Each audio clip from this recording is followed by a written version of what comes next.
বিসমিল্লাহির রহমানির রহিম। প্রিয় দেশবাসী, ভাই ও বোনেরা, আসসালামু আলাইকুম। আমরা ছোটোবেলা থেকে শুনে আসছি এবং নিশ্চয়ই জানি যে রমজান মাসে শয়তানকে শিকল দিয়ে আবদ্ধ করে রাখা হয়। আল্লাহ রাসূল হাদিসে বলেছেন, ইজা জা শাহরুর রমজান ফুতেহাত আবওয়াবুল জান্নাহ ও গুল্লিকাত আবওয়াবুল জাহান্নাম ও সুলসিলাতি শায়াতিন। রমজান মাসের যখন আগমন হয় তখন আল্লাহ পাক জান্নাতের দরজাগুলো খুলে দেয়, জাহান্নামের দরজা বন্ধ করে দেয়, শয়তানকে শিকল দিয়ে আবদ্ধ করে রাখা হয়। কথাটা বলছি এই কারণে যে মাগুরে আর শয়তানকে বোধহয় শিকল দিয়ে বেঁধে রাখা সম্ভব হয় নাই।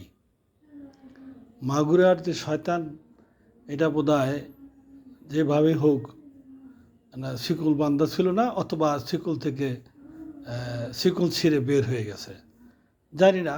আল্লাহ রসুলের হাদিস তো মিথ্যা নয়, আল্লাহ রসুল হাদিস ঠিকই আছে, শয়তানকে শিকল দিয়ে বেঁধে রাখা হয়। কিন্তু মাগুরার রমজান মাসে এই ঘটনাটা ঘটলো কি করে?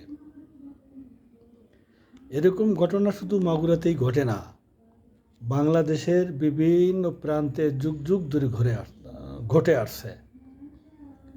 শয়তানকেও বেঁধে রাখা হয়, আর শয়তানের বংশধর যারা ছড়িয়ে ছিটিয়ে আছে তারা রমজান মাসের অমর্যাদা নয়, শুধু আল্লাহ রসুলের হাদিসের অমর্যাদা করে।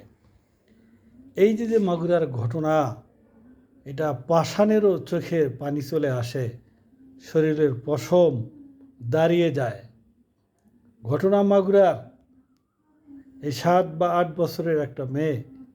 এই ঘটনা শুনে আমার মনে হয় না এমন কোনো সহৃদয় ব্যক্তি নেই যার চোখে পানি আসেনি।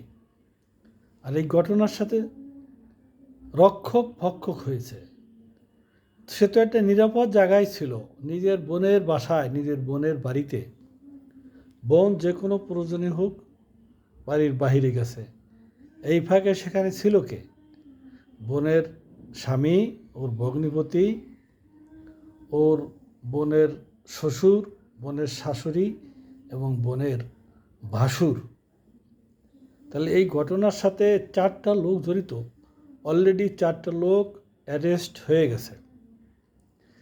একটা বয়স্কা মহিলা কিভাবে একটা রেপের ঘটনায়, একটা শিশু ধর্ষণের ঘটনায় জড়িত হতে পারে, এটা কি কারো বুঝে আসে? আর সেই শ্বশুরের বয়স তো আমার মনে হয় 60-র কম নয়। তাহলে 3 জন পুরুষ তার সাথে সহায়তা করেছে একজন নারী। কি করে সম্ভব একজন নারী এতটুকু বাচ্চা মেয়ের রেপে, ধর্ষণে সহায়তা করেছে, জড়িত? এটা কল্পনা করা যায়? তাদেরকে অ্যারেস্ট করছে, এই পর্যন্তই শেষ। 5 দিন পরে তো আর আমরা কিছুই জানতে পারবো না কি হলো। তো আমরা দোয়া করি প্রথমে এই মেয়েটাকে আল্লাহ পাক সুস্থ করুক, এই মেয়েটা ভালো হোক। আল্লাহর কাছে কায়ো মনে এই মেয়েটার জীবন আমরা ভিক্ষা চাই।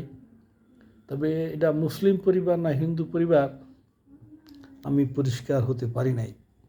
তবে এই ঘটনা কেন ঘটে? এই সুবর্ণচরে ঘটনা ঘটছে না।